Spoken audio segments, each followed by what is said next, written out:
18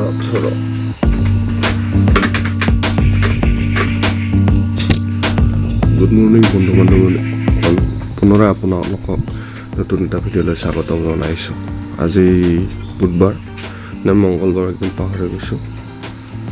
বলক আজিৰ এই ভিডিঅ'টো আৰম্ভ কৰোঁ। বহুদিনৰ মূৰৰ মৰ্ণিং ৱাকলৈ গৈ আহিছোঁ। নাহক বন্ধুসকল জইন কৰোঁ মৰ্ণিং ৱাকত আৰু কিছু কথা পাতোঁ।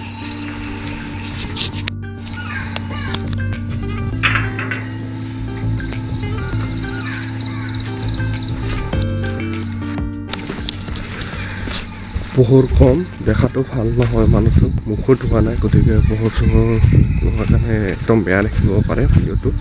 কিছু ব্যক্তিগত অনুভৱ কৰিবলৈ বিচাৰিছোঁ। ৰাস্তাত কুঁৱলী পৰিছে, আমাৰ ষ্ট্ৰীট লাইটটো এতিয়াও জ্বলে। মই ভাবি আছিলোঁ সোনকালে বন্ধ হয়, কিন্তু এতিয়াও চলি আছে। গতিকে বন্ধুসকল, মোৰ আজি একদম পুৱাই এটা ব্যক্তিগত অনুভৱ আপোনালোক কৰিবলৈ বিচাৰিছোঁ যে আজিকালি মানুহবিলাক বহুত ব্যক্তিকেন্দ্ৰিক হৈ গ'ল। গাঁৱে ভূঞে মানে নিচা যে সমাজপ্ৰিয় মানুহ তেনেকৈ ওলাই গ'ল। বিশেষকৈ এইবিলাক মানে হৈ থাকিলে আমাৰ সমাজত যিটো নেকি আমাৰ চৰকাৰে যি ব্যক্তিগত খণ্ডলৈ বস্তুবিলাক লৈ যাই আছে, তো নতুন এটা এডাপ্টিভ পৰিৱৰ্তন এটা বিচাৰিছে। বৰ্তমানত আমাৰ মানুহসকলে চৰকাৰী চাকৰিতেই প্ৰাধান্য দি আছে। গতিকে এই কথাবোৰত কিছু মই আপোনালোকৰ আগত আলোচনা কৰিব বিচাৰিছোঁ। এটা ফ্ৰেমতে কৈ থাকিলে নিশ্চয় বৰিং হ'ব। গতিকে নেক্সট ফ্ৰেমত আপোনালোকক ক'বলৈ চেষ্টা কৰিম।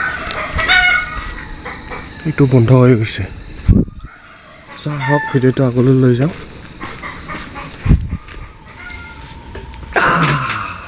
অলৰাইট বন্ধু বান্ধৱীসকল, আজিকালি মানুহবিলাক বহুত ব্যক্তিকেন্দ্ৰিক হৈ পৰিছে। তো এই সময়ত আজি আমাৰ APDCL বিদ্যুৎ বিভাগক আজি প্ৰাইভেটাইজেশ্যন কৰি দিছে।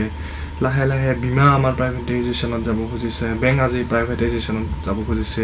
গতিকে এই সময়ত আমাৰ ব্যক্তিগত চিন্তাধাৰাৰ কাৰণে এই চৰকাৰী যিবিলাক নেকি খণ্ড আছিল সেইবিলাক প্ৰাইভেট হৈ গ'ল। আজিৰ সমাজত যে গাঁৱৰ দুখীয়াখিনিৰ কথাটো বাদে দিলোঁ, সেইখিনি বাৰু নাভাবে, কিন্তু যিখিনি নেকি মধ্যবিত্ত শ্ৰেণী আছে, এই মধ্যবিত্ত শ্ৰেণীখিনিয়ে আজিও কিয় চৰকাৰী চাকৰিকেই প্ৰাধান্য দি আছে। যি সময়ত আমাৰ চৰকাৰী খণ্ডবিলাক প্ৰাইভেটাইজেশ্যন এপদকৈ হৈ যাইছে, এই সময়ত সেইবিলাকৰ বিৰুদ্ধে নগৈ কিয় আমাৰ এতিয়াও চৰকাৰী চাকৰিকেই মুখ্য চাকৰি হিচাপে গণ্য কৰিছে। এতিয়া এইটো বহুত ডাঙৰ কথা, ভাবিব লগা কথা। যদি আপোনালোকে চৰকাৰী চাকৰি বিচাৰে, তো চৰকাৰী চাকৰি বিচাৰিলে তো চৰকাৰী অনুষ্ঠান থাকিব লাগিব। চৰকাৰী অনুষ্ঠান নথকাকৈ যদি চৰকাৰী চাকৰি বিচাৰি আছে, তেতিয়াহ'লে এইটো মূৰ্খামিৰ বাহিৰে একো নহয়। গতিকে এই সময়ত এতিয়া আমাৰ গাঁৱৰ ৰাইজৰ চৰকাৰী চাকৰিৰ প্ৰতি আমাৰ কোনো ধৰণৰ অনুকম্পাই নাই বুলি পেলাই ক'ব লাগিব। মেইন ৰিজনটো কি হৈছে, এতিয়া গাঁৱত আমাৰ এইখিনি অঞ্চলতে এতিয়া বেংকত কেইজন মানুহে কাম কৰিছে, বীমাত কেইজন মানুহে কাম কৰিছে, ৰেলৱেত কেইজন মানুহে কাম কৰিছে। আচ্ছা, এই অঞ্চলটোত মই য'ত আছোঁ কেইজন মানুহে বেংকত চাকৰি আছে, কেইজন মানুহে বীমাত চাকৰি কৰি আছে। গতিকে এই অঞ্চলততো সিমানখিনি মানুহে চাকৰি কৰাই নাই। তো সাধাৰণ শ্ৰেণীৰ লোকসকলে কিয় ভাবিব যে বেংক প্ৰাইভেট হ'ল, APDCL প্ৰাইভেট হ'ল, তাৰপিছত ৰেলৱে প্ৰাইভেট হ'ব, কিয় ভাবিব? কাৰণ আমাৰ কোনো ধৰণৰ ক্ষতিয়ে নাই। যিখিনি মানুহে ক্ষতিগ্ৰস্ত হৈছে সেইখিনি মানুহেতো এটলিষ্ট প্ৰতিবাদ কৰক। তো প্ৰতিবাদ যদি নকৰে, তেতিয়াহ'লে আপোনালোকৰ চিন্তাধাৰাটো যিটো নেকি মগজুত আছে যে চৰকাৰী চাকৰিয়ে বেষ্ট, এই চাকৰিটো আপোনালোকে পৰিহাৰ কৰক, হোৱাটো বাদ দিব লাগিব। যে ব্যক্তিগতকৰণটোক যদি আপোনালোকে সমৰ্থন কৰিছে, তেতিয়াহ'লে চৰকাৰী চাকৰিক বেষ্ট বুলি কোৱা যিখিনি নেকি আমাৰ মধ্যবিত্ত চিন্তাধাৰাৰ লগ আছে বা গাঁৱলীয়া দুখীয়াখিনিৰ কথাও কৈছোঁ, তেতিয়াহ'লে আপোনালোকে এইটো পৰিহাৰ কৰিব। আপোনালোকক কৈছিলোঁ মই যোৱাকালি কলুচাৰৰ লগত পাইপলাইনৰ কাম কৰিব আহিম বুলি। তো লেট্ৰিন বাথৰুম, সেইফালে এটা বাথৰুম আছে, পায়খানা।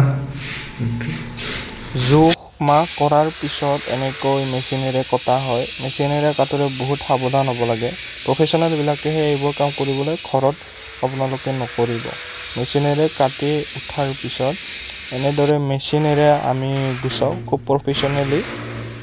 ইয়াৰ পিছত খুব বাৰিকিছে একদম কমপ্লিট বাৰিকিছে আঠাটো লগাব লাগে। আঠা যদি ভালকৈ নলগায় তেতিয়াহ'লে পানীৰ লিকেজ হোৱাৰ আপোনাৰ পানীৰ লিকেজ হোৱাৰ চান্স থাকে। পানীৰ যাতে লিকেজ নহয় আঠাটো খুব সাৱধানে লগাই জইনতো দিয়া হয় আৰু জইনেৰে দি ভালকৈ এনেকৈ প্ৰেছাৰ দি সুমুৱাই দিয়া হয়।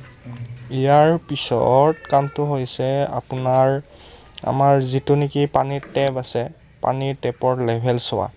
পানীৰ টেপৰ লেভেল আমাৰ লেজাৰ লেভেল নহয়, আমাৰ এনালগ লেভেল, স্পিৰিট লেভেলেৰে ভালকৈ চোৱা হয়। ভালকৈ চাই উঠি